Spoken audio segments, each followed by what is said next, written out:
umunsi mwiza wo kuri tariki ya 27 y'ukwezi kwa gatandatu umwaka w'ibihumbi 2020. Reka nkomeze kubifuriza kugubwa neza ndetse no gukomeza kunogerwa na gahunda zacu mu makuru ibiganiro tugenda tugutegurira umunsi ku munsi gatanu kuri gatanu mu karere k'ibiyaga bigari mbahaya mbo ku mugabane wa Afrika ndetse no hakurya y'umugabane wa Afrika.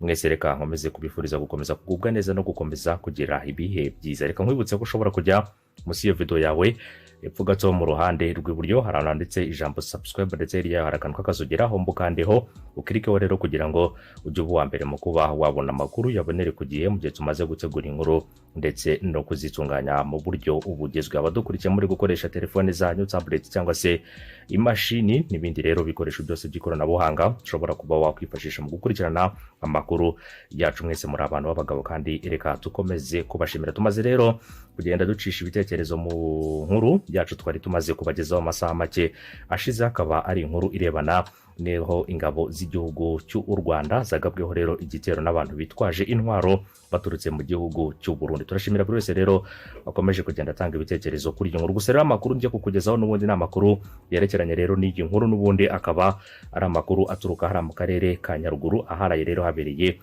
iyi mirwano hagati y'ingabo z'u Rwanda n'abantu bitwaje intwaro. Cyo kwereka amwe mu mafoto yagaragaza rero ahabereye igitero mu ijoro ryakeye mu murenge wa Ruheru mu karere ka Nyaruguru, ndetse unabone bimwe mu bikoresho byateshejwe rero izi nyeshyamba zari zagabye igitero ku birindiro by'ingabo z'u Rwanda hari mu karere ka Nyaruguru. Nk'uko byagiye bigaragara ku mashusho amaze kujya hanze mu minota mike ishize, na mashusho agaragaza ahabereye iyi mirwano. Ahantu rero hasa nahegereye ishyamba, urabona abaturage benshi rero bari bateraniye aho hantu. Urabona imirambo ya zimwe mu nyeshyamba zabashije rero kuba zateshwa n'ingabo z'u Rwanda ubwo zari zigabye igitero hari kuri Karagasozi, cyane cyane rero muri murenge wa Ruheru mu karere ka Nyaruguru. Abaturage mu gitondo bari benshi, ndetse rero ubwo ubuyobozi bwazaga kubaganira bufatanyije n'ingabo z'u Rwanda bakabaganiriza ndetse bakanabahumuriza ku birebana n'umutekano, nubwo bisa naho rero hari abashatse kuvogera umutekano w'igihugu. Ikindi kandi izi nyeshyamba mu makuru ndetse n'amafoto akomeje kugenda ajya hagaragara nyuma rero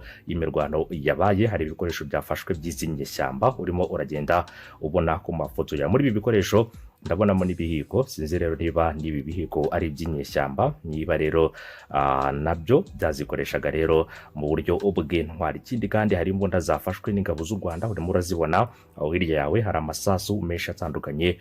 Urabona ayo masasu yose yo mu bwoko ndetse n'amashene, ibi byose rero ni byifashishwa mu bikorwa rero bitandukanye by'intambara, ndetse urabona n'amakote ya gisirikare, urabona n'imyenda n'ibindi bintu byose. Ndimo ndagenda nawe wihera ijisho ukareba byinshi bitandukanye muri ibyo bikoresho byafatanwe izo nyeshyamba. Ikindi hari amwe mu mafoto y'imirambo akomeje kugenda agaragara. Iyi ngiyi akaba ari imwe mu mirambo y'izi nyeshyamba zabashije rero kuba zashwa n'ingabo z'igihugu cy'u Rwanda zikaza guteshwa. Bimwe rero mu byo ingabo z'u Rwanda zabashije rero kuba zibatesha harimo rero ibikoresho birimo intwaro, mu gihe abasirikare bagera kuri 3 bamaze gukomereka ku ruhande rw'igihugu cy'u Rwanda ku buryo ubworoheje, nk'uko umuvugizi w'igisirikare cy'u Rwanda nawe rero akaba ari umwe bakomeje kugenda batangaza aya makuru, ndetse akanatangaza ko ibingibi byabaye ahagana saa 6 z'ijoro muri aya masaha.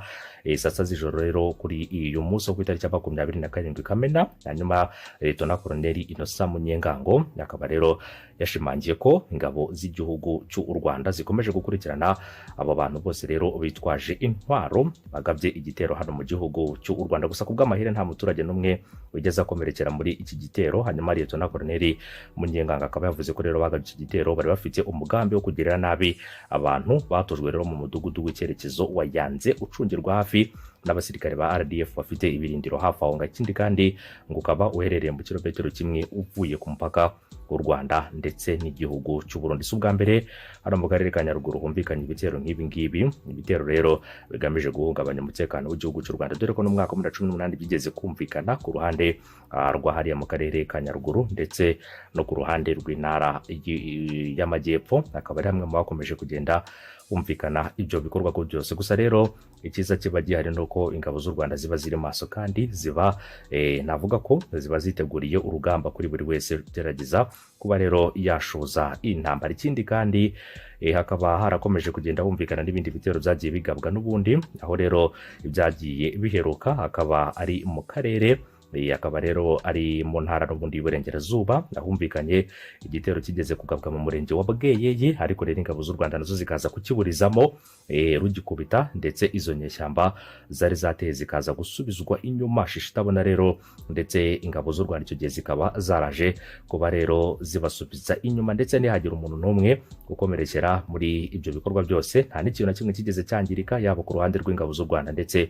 no ku baturage ahari habashije kuba rero haterwa n'izo nyeshyamba, nk'uko nanone twakomeje kugenda tubigaruka. Ni kenshi abantu rero bitwaje intwaro, ni kenshi abantu bashaka guhungabanya umutekano w'igihugu, bakora rero ibikorwa bitandukanye muri byo byose n'ubundi bigamije kuba byahungabanya umutekano, ariko bagasanga ingabo z'igihugu ziri maso mu bikorwa byose byagiye biba, ndetse na byinshi mu byakomeje kugenda bigaragara. N'ubundi rero nta kabuza ingabo z'igihugu zikomeza kugenda rero zitabarira ku gihe, kandi zikagaragaza ko umutekano w'igihugu ari ikintu ntavogerwa. Mu karere ka Nyaruguru cyane cyane rero mu nkengero z'ishyamba rya Nyungwe, kuva mu myaka ishize hakunze kugabwa ibitero n'abantu bitwaje intwaro, hanyuma ingabo z'u Rwanda zikaba zaragiye nazo zibasubiza inyuma, bagahita bahungira mu gihugu cy'u Burundi. Hanyuma rero rumwe mu ngero za vuba, nubwo mu ijoro ryo ku itariki ya 1 Nyakanga 2018 ahagana saa 5 n'igice z'ijoro, abagizi ba nabi n'ubundi bitwaje intwaro bateye mu karere ka Nyaruguru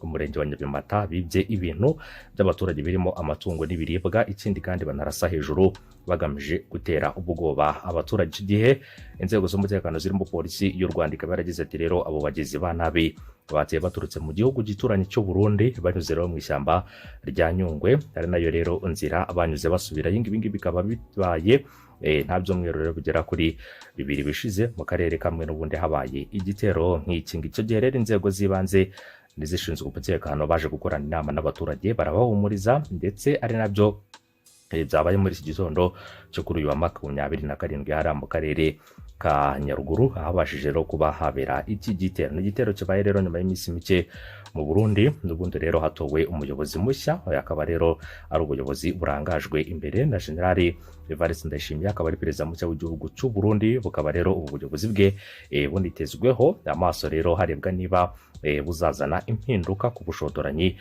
ku Rwanda bumaze igihe buvugwa n'igihugu cy'u Burundi ndetse n'igihugu cy'u Rwanda. Ikindi kandi mu byitezweho nuko hashobora kuzazahurwa umubano usa n'uwazambye rero ku ruhande rw'u Rwanda n'igihugu cy'u Burundi kuva mu mwaka wa 2015. Igitero kandi kikaba kibaye nyuma y'amasaha make mu Burundi bashyinguye Pierre Nkurunziza wahoze ari perezida w'icyo gihugu yitabye Imana kwa 8 Kamena azize uguhagarara k'umutima, nk'uko guverinoma icyo gihugu mu makuru yatangaje yakomeje kugenda ibi itangaza. Urumva ko ari byinshi bitandukanye. Niba rero abateye baturutse mu gihugu cy'u Burundi, hagomba kumenya, ndetse rero inzego zibishinzwe mu gihugu cy'u Burundi zikagira icyo zitangaza kuri iki gitero, nk'uko izo Rwanda nazo rero zafashe iya mbere zikamenyekanisha abateye aho baturutse, ndetse rero zikanamenyekanisha ibyabaye byose. Mu Burundi nabo rero bategerejwe gutanga ibisobanuro, ariko ntabwo ari itegeko, kubera ko uburenganzira bwabo gutanga rero ubusobanuro ku byaba byabaye byose. Rero niba baba bafite aho bahuriye n'izi nyeshyamba zabashije rero kuba zatera, ntabwo twamenya amakuru avuga ko twatewe n'igisirikare cy'u Burundi cyangwa se n'undi uwo ari we wese, ariko rero amakuru ahari nuko abateye baturutse mu gihugu cy'u Burundi, kandi bakaba ari nayo inzira bakoresheje basubirayo ubwo bari bamaze guhashywa n'ingabo z'igihugu cy'u Rwanda. Reka dukomeze kubashimira kandi dukomeze kubifuriza kugira uwa gatandatu mwiza, munakomeze unogerwa na weekend kuri buri muntu uwo ari we wese uba wahisemo kubana natwe muri gahunda y'amakuru y'ibiganiro tugenda tugutegurira umunsi ku munsi, 5 kuri 5 mu karere k'ibiyaga bigari ku mugabane wa Afurika ndetse no hakurya y'umugabane wa Afurika. Mwese mukomeze kugubwa neza, ndetse munakomeze kugira ibihe byiza. Jya munsi iyo video yawe n'ubundi epfo gato mu ruhande rw'iburyo kore kuri subscribe ndetse unanyeganyeza akazogera kugira ngo ujye uwa mbere mu kuba wabona ayo makuru yacu yabonere ku gihe mu gihe tumaze gutegura inkuru ndetse no kuzitunganya. Hanyuma rero reka nongereye nkwibutse ko ushobora gukomeza kwitwararika wirinda icyorezo cya COVID-19, ukaraba intoki amazi meza ndetse n'isabune. Ikindi kandi gusiga intera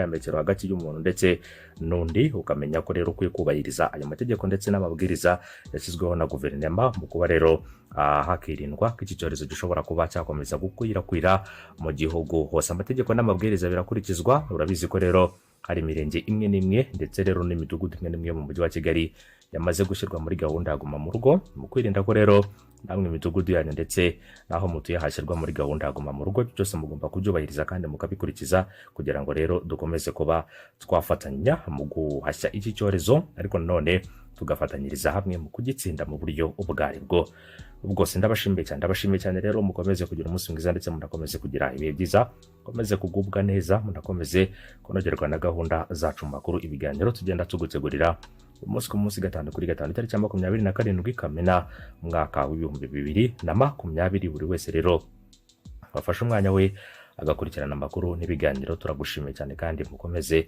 kubana natwe no mu yandi makuru turimo turagenda tugutegurira. Mukomeze kugira ibyiza, bye bye.